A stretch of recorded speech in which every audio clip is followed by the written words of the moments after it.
Chapter 1. What is shared decision-making? Shared decision-making is a collaborative process that allows individuals and their care teams to make treatment decisions together, taking into account the best scientific evidence as well as individual values and preferences. Hi, my name is Pat Deegan, and I first learned about shared decision-making at the Dartmouth-Hitchcock Medical Center in New Hampshire. Here's how it works. Imagine you or a loved one were newly diagnosed with breast cancer. Rather than immediately meeting with an oncologist to discuss treatment options, you would first go to the Center for Shared Decision-Making, located at the medical center. There you would find a library of carefully crafted decision aids and a nurse to introduce you to them. Decision aids are interactive tools that would help you understand your condition and your treatment options, including the option of watchful waiting, as well as the benefits and risks of each option.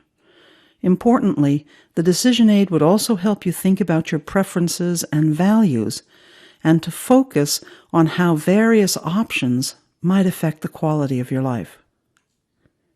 Using a decision aid, you would learn that mortality rates for women with early-stage breast cancer are relatively the same whether they choose lumpectomy, which is removing just the cancerous tissue, or mastectomy, which involves removing the entire breast. Now, even though the impact of both treatments on the cancer is about the same, these two options are very different in terms of quality of life. If asked, some women will feel strongly about breast preservation. Others will not. That means neither treatment is the right treatment for every woman. The decision to have lumpectomy or to have a breast removed is what is called a preference-sensitive decision. Preference-sensitive decisions require, from an ethical perspective, that a woman's preference be taken into account. Decision aids help prepare a woman to participate in shared decision-making with her oncologist. She can make notes, write down her questions, and indicate her decisional leaning or how sure she is feeling about which path to take. Finally, when she's ready, she can meet with the oncologist, and together they can make the best decision about how to proceed. Rather than persuading the woman to choose one option over another, the oncologist trained in shared decision-making will strike a stance of equipoise, provide more information if required, and help support the woman's decision-making process. When I first saw shared decision-making in action, I said to myself, that's the kind of clinical care I want. Chances are you're thinking the same thing.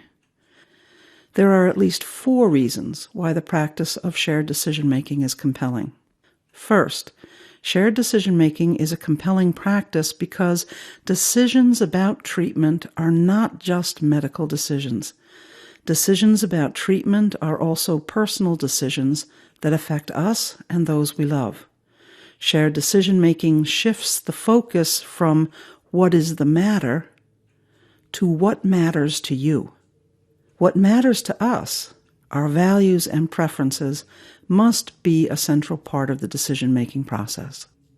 Secondly, shared decision-making is compelling because for many medical conditions, scientific evidence is not definitive, it is incomplete, or it is open to more than one interpretation. In such situations, there is an ethical imperative to include people in the decision-making process.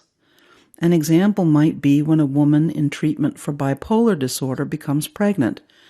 Should she continue to take mood-stabilizing meds? Should she discontinue medications? The scientific evidence to support one right choice is simply not available at this time. The data is equivocal, and in such cases, there is an ethical imperative to involve the person in shared decision-making. Third, shared decision-making is compelling because in many instances there is more than one right option, as we saw in our vignette on early-stage breast cancer.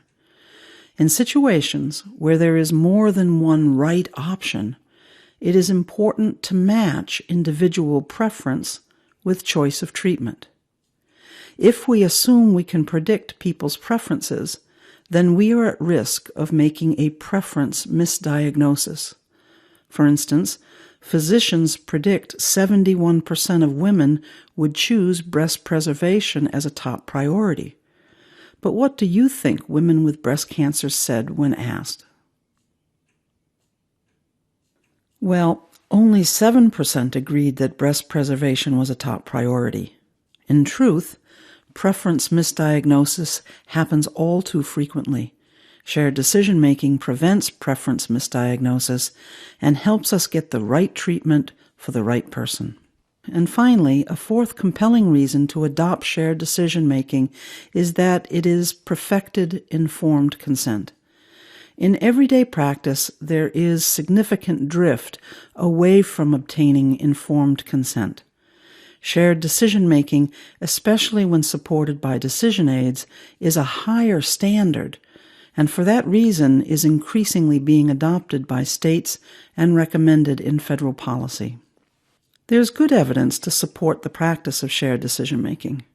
We know that when shared decision-making is combined with the use of decision aids, then people are more knowledgeable about the risks and benefits of treatment options. They have less decision regret and are more satisfied with their choices, and people are more activated and engaged in their care. Research also shows that shared decision-making holds the potential of helping to reduce health disparities, especially for folks with low health literacy. And finally, people who are involved in shared decision-making tend to be more conservative in their choice of treatments, resulting in lower healthcare costs. Now, not every clinical situation requires shared decision-making.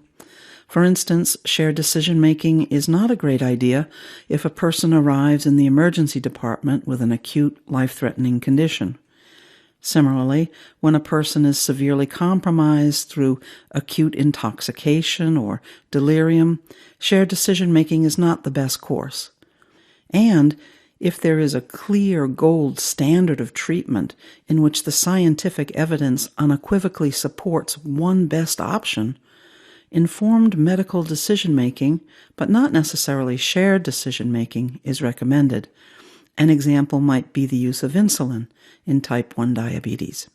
In closing, let me say that shared decision-making is used for social decisions and not just medical decisions. For instance, there are decision aids for end-of-life care, choice of assisted living, and when to stop driving. This is Pat Deegan. Thanks for listening.